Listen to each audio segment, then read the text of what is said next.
Hi friends. आज एक और बिजनेस एनालिसिस करते हैं कंपनी का। कंपनी है एमक्योर फार्मास्यूटिकल्स बोलकर, जिसका कि आईपीओ आया था करीब एक डेढ़ साल पहले। एक साल के आसपास हो गया शायद, मेरे ख्याल से एक साल से थोड़ा सा ज़्यादा समय हुआ हुआ। तो कंपनी के बारे में मैं आपको पहले बिजनेस मॉडल बताऊंगा। कंपनी एक्चुअल में काम करना शुरू की है अपने देश में 1981 से। 1981 से कंपनी काम कर रही है। इस समय देश की फार्मा सेक्टर में 12वें नंबर की कंपनी है। सबसे बड़ी टॉप की जो फार्मा कंपनियां हैं उनमें 12वां स्थान है कंपनी का। इसका हेडक्वार्टर पुणे में है। और करीब करीब जो है कंपनी काफ़ी लंबे समय से काम कर रही है। कंपनी के पास 5 रिसर्च एंड डेवलपमेंट सेंटर्स हैं और 13 मैन्युफैक्चरिंग यूनिट्स हैं। कंपनी काफ़ी पुराना लंबे समय का अनुभव है इनका इस लाइन में काम करने का। मैंने मेजर प्लेयर हैं। मैंने अब जैसे बड़ी कंपनियां जैसे लुपिन हुई, टीवीएस हुई, इस तरीके की जो सन फार्मा हुई, इस तरीके की कंपनियां जो लंबे समय से काम कर रही हैं इस सेक्टर में, फार्मा सेक्टर में, तो उसमें अग्रगणी कह सकते हैं। हिंदी भाषा में, सरल भाषा में कहा जाए तो उच्चतम क्वालिटी की कंपनी है, सबसे बढ़िया क्वालिटी की कंपनी है। प्रॉब्लम क्या है, ये सेक्टर ऐसा होता है कि बहुत स्लो ग्रोथ होती है। इसमें बहुत ज़्यादा ग्रोथ आपको देखने को नहीं मिलेगी, लेकिन बहुत ही स्टेबल टाइप की कंपनियां होती हैं इस तरीके की।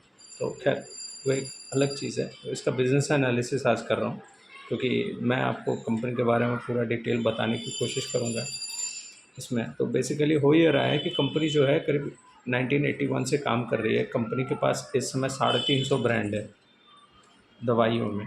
अलग अलग तरीके की दवाइयाँ बनाते हैं और 70 देशों में ये अपनी दवाइयाँ बेच रहे हैं। तो इस समय जो सेल आ रहा है, अगर 100 रुपये का सेल कर रही है कंपनी, तो उसमें से 52 रुपये का सेल इनको बाहर से आ रहा है जो एक्सपोर्ट करते हैं।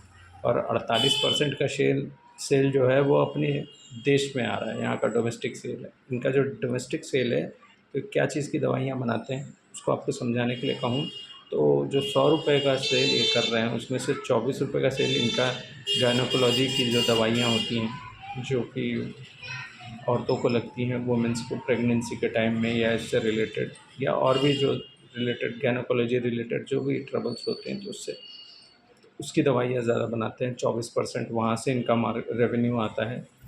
और कार्डियोवैस्कुलर से इनका करीब 16% का रेवेन्यू है। एंटी इन्फेक्टेंट्स है उसका 11% है। विटामिन एंड न्यूट्रिएंट्स से 9%। एचआईवी और एंटीवायरल बनाते हैं, उस पर करीब करीब 7% का इनका रेवेन्यू आता है। रेस्पिरेटरी का 6 है, और बाकी और भी छोटे छोटे डिविजन्स हैं जहाँ से इनको आता है। तो बेसिकली कंपनी क्या है, पहले से ही कंपनी एक्सपोर्ट ओरिएंटेड रही है, तो उन्होंने अपनी बहुत सारी सब्सिडरीज खोल रखी हैं। पेरू में है, चिले में है, मेक्सिको में है, कनाडा में है। तो इनके सब सब्सिडरीज़ वहाँ खोले हुए हैं जिनके थ्रू ये काम करते हैं वहाँ। तो काफ़ी अच्छा बिजनेस है, काफ़ी अच्छा कर रहे हैं ये, ग्रोथ है इनमें। इनका जो सबसे बेस्ट, अगर रिसेंट टाइम्स में, बेसिकली कंपनी जो है इस समय, कंपनी का जो मैनेजमेंट बता रहा है वो कोशिश कर रहे हैं डर्मा में, माने जो डर्माटोलॉजिस्ट होता है, जो हमको सर में कुछ लोगों को इन्फेक्शन या रूसी या इस तरीके की जो प्रोडक्ट्स हैं उसको लेकर ये काम कर रहे हैं। तो उनका ये कहना है कि अगले 4-5 सालों में, 2-3 सालों में हमको समय लगेगा। हम नए प्रोडक्ट्स लॉन्च करेंगे डर्मा में भी, गायनोकोलॉजी में भी, कार्डियोवैस्कुलर में भी। तो उसमें थोड़ा-सा वक़्त लगता है, क्योंकि बेसिकली बताते हैं कि इसमें काफ़ी सारे अप्रूवल्स लेने होते हैं। 18 से 24 महीने का वक़्त लग जाता है किसी भी दवाई को बना लेने के बाद अप्रूवल मिलने में। तो ये तो हुआ बेसिकली हमारे देश की बात कर रहा हूँ मैं। अगर यहाँ कोई दवाई वो बना रहे हैं तो उसको 18 से 24 महीने लग जाएँगे, उसको बना लेने के बाद अप्रूवल लेने में। उसके बाद यही चीज़ का अप्रूवल उनको विदेशों में भी लेना होता है। तो क्या करते हैं, पैरेलली वहाँ पर भी जैसे ही यहाँ अप्रूवल के लिए आगे बढ़ जाते हैं, तो वैसे ही वहाँ पे भी वो अप्लाई करते हैं। तो बेसिकली सीक्वेंशियली चलता है। कंपनी का कहना ये है कि इसमें लंबा वक्त लगता है, इसलिए हम अपने तरफ से प्रयास पूरा करते हैं, लेकिन क्योंकि इसमें बहुत सारे अप्रूवल आने हैं मेडिकल डिपार्टमेंट से और बहुत सारे, आपको पता है कैसा काम करता है। थोड़ा सा मैंने कोई भी रिस्क अपने ऊपर नहीं लेना चाहता, तो थोड़ा सा वैसी इस इंडस्ट्री है। इनका जो कुछ कुछ जो मेजर इनकी पार्टनरशिप्स हुई हैं बड़ी विदेशी कंपनियों से, जैसे लेनका पवीर बोल के एक दवाई है जिसके लिए इन्होंने जिलीड कंपनी है अमेरिका की, तो उसके साथ इनका टाई अप हुआ है, जो कि पिछले साल 3 अक्टूबर 2024 में हुआ था। उसके बाद 28 अक्टूबर 2024 को इन्होंने एक अपनी सब्सिडरी बनाई है एमटेक्स बायोफार्मा बोलकर, और जिसके साथ मैंने वो आगे दवाइयाँ बना रहे हैं। तो बेसिकली ये डर्मा से रिलेटेड उन्होंने पूरा सेक्शन डिवीज़न ही अलग कर दिया है, बाकी यहाँ से तो इनकी जो ग्रोथ आ रही है।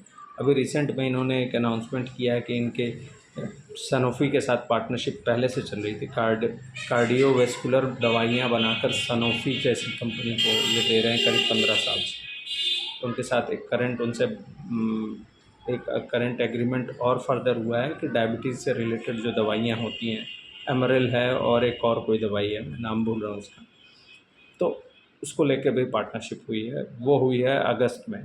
तो उसका इन्होंने वो कह रहे थे कि 1 अगस्त से तो आगे बढ़ेगा चीज़, मैंने उस पर मार्केटिंग करना और सेल चालू करना, तो वो उसको शुरू करेंगे।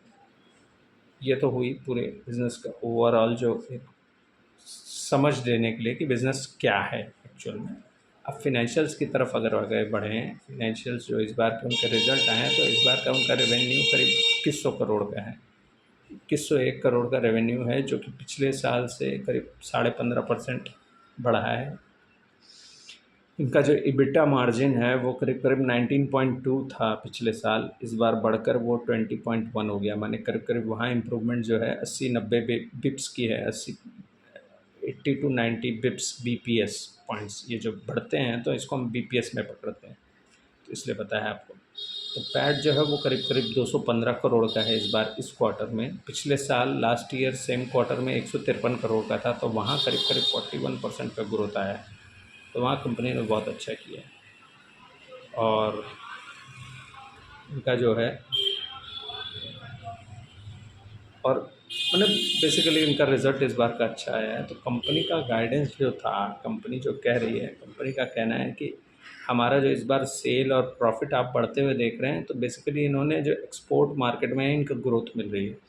कनाडा में इस बार इनका मैनेजमेंट का मैंने कॉन कॉल सुना है, तो उसके बेसिस पे बता रहा हूँ मैनेजमेंट क्या बता रही है बेसिकली कॉन कॉल में कि हम क्या देख रहे हैं आगे। तो उनको 20% की ग्रोथ मिली है इस क्वार्टर में कनाडा में, और वो यूरोपियन मार्केट को वो लोग इमर्जिंग मार्केट्स कहते हैं। तो इमर्जिंग मार्केट्स में जो उनकी ग्रोथ है वो एक्सपेक्ट कर रहे हैं कि वो बढ़ेगी धीरे धीरे करके। तो बेसिकली क्या है बिज़नेस, इसमें होता क्या है, अप्रूवल में समय लगता है।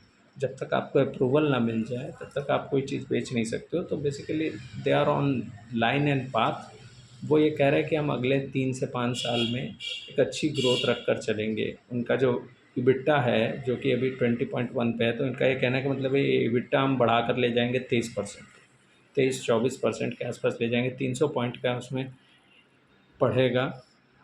इनका ऊपर जो डेट है वो करीब करीब शायद उन्होंने कोई फ़िगर बताया, मुझे कोई याद नहीं है फ़िगर, लेकिन जो भी डेट है तो उनका ये कहना था कि हम उस डेट को क्लियर कर ले जाएंगे अगले 1 से 1.5 साल में। बहुत सारी कंपनियों से और भी टाई अप्स की बात चल रही है, नए प्रोडक्ट्स लॉन्चेस होंगे, तो उनके एक्सपेक्टेशंस है कि इस साल और भी प्रोजेक्ट्स वो लॉन्च करेंगे। उनका कहना है कि हमको डोमेस्टिक मार्केट में भी अच्छा सेल मिल रहा है और एक्सपोर्ट मार्केट से भी हमको अच्छी ग्रोथ मिल रही है। तो ये बेसिकली एक कंपनी का ओवरव्यू था, कोई बाई सेल रिकमेंडेशन नहीं है, क्योंकि ये सारे स्टॉक्स बड़े ही धीमे चलते हैं। तो अगर आपको अच्छे लेवल्स पे अगर मिले तो आप कंसोलिडेट कर सकते हैं, दे सकते हैं।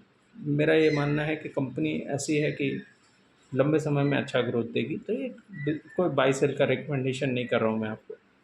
आप अपना एनालिसिस ज़रूर करें, शायद मुझसे कुछ छूट रहा हो तो आपको पता चलेगा, तो ज़रूर देखें, ज़रूर डिस्कस करें। मैं आपसे और भी ये कहूँगा कि काइंडली चैनल को सब्सक्राइब करें, और ऐसे ही एनालिसिस मैं करता रहूँगा। आपके कोई क्वेश्चंस होंगे तो बहुत अच्छा होगा। Thank you so much.